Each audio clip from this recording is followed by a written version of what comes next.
I thought it would be fun to show you behind the scenes of the most recent tutorial I put on YouTube, where the idea came from, the process of editing, and of course cutting into the cake. It all started with some pain au chocolat, or chocolate croissants as my husband calls them.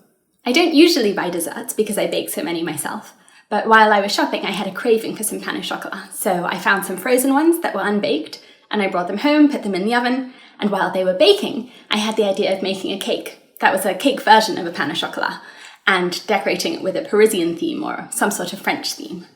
So I made some tea to drink out of my French teacup for inspiration, and I got out my laptop. My little man joined me to colour and eat some strawberries while I ate my pastry and scrolled through Google Images, looking at pictures of Parisian landmarks to incorporate in my cake. He really likes the camera, as you can see. My favourite images were sketches, nothing too cartoony, but not completely realistic either, so I saved those ones to refer to later. For the cake, I made my very vanilla cake, and the recipe is on BritishGirlBakes.com. Instead of using room temperature butter for the cake like I normally would, I put the butter in a saucepan over medium heat until the butter melted and simmered and turned golden brown, which gives the butter a really rich and almost nutty flavour. I definitely should have used a bigger pan, because the butter frothed and rose a lot higher than I anticipated, and overflowed out of the pan, spilling onto the open gas flame, which then started a little fire on my stove, which I thought would burn out, but it seemed to be getting worse, so I put it out using flour and created a huge mess. At least it made for a good story. This is what the brown butter looked like after cooking it, with lots of brown specks in it. You can strain it through a sieve if you don't want the flecks, but I like the colour and the flavour, so I left it as it was and put it in the fridge to cool and solidify, and then used it to make the cake, making a smaller batch than I'd originally intended because I had less butter after losing some when it overflowed, but otherwise following the steps of the recipe as normal. The batter was insanely delicious, so I was really excited about the final cake. I built my cake, with the browned butter cake representing the pastry of a pain au chocolat, and drizzling chocolate ganache between each layer to represent the chocolate in the middle of the pastry. I also used my 4-minute buttercream between the layers, piping it on and then spreading it so that it was nice and neat. Filming the process of frosting a cake takes forever because I have to frost at a really unnatural angle to get the interesting part in the camera, without having myself in the background. Sometimes I think it's fun to see the baker with the cake, but sometimes I think it's distracting from what you're trying to show.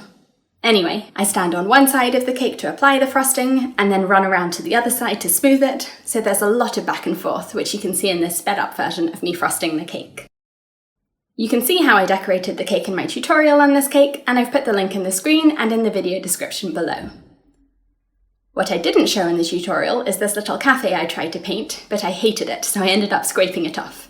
It's a good example of how it happens to me and every other cake decorator, whether they do it as a hobby or a profession, that decorations don't come out the way they envision. Here's a quick glimpse of the editing process.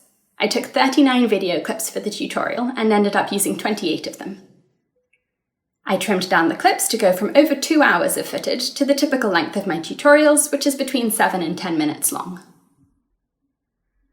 I wrote out a few bullet points about what I wanted to say about making the cake, and then recorded myself talking about it. Here's the secret. I don't have a fancy recording studio. I record the audio in my walk-in closet. The acoustics are better than anywhere else in the house, especially if I prop the microphone on a pile of clothes or towels to minimise the echoes. Not very glamorous, but it works. While the video was uploading to YouTube, it was time to eat the cake. Funny story, I found out at this moment that I was pregnant, because I suddenly felt really sick and couldn't eat my slice of cake. But after a few weeks, I was over the sickness and ready to eat cake again. Crisis over. Come on, finish reversing. I'm trying to record what I want to tell you about behind the scenes, and there's a rubbish truck outside the window reversing with a horn. Oh, come on! Rubbish truck day. I hope you enjoyed this look behind the scenes. Please tell me what you think in the comments and ask any questions you have about the process or life as a cake decorator. Thank you for watching!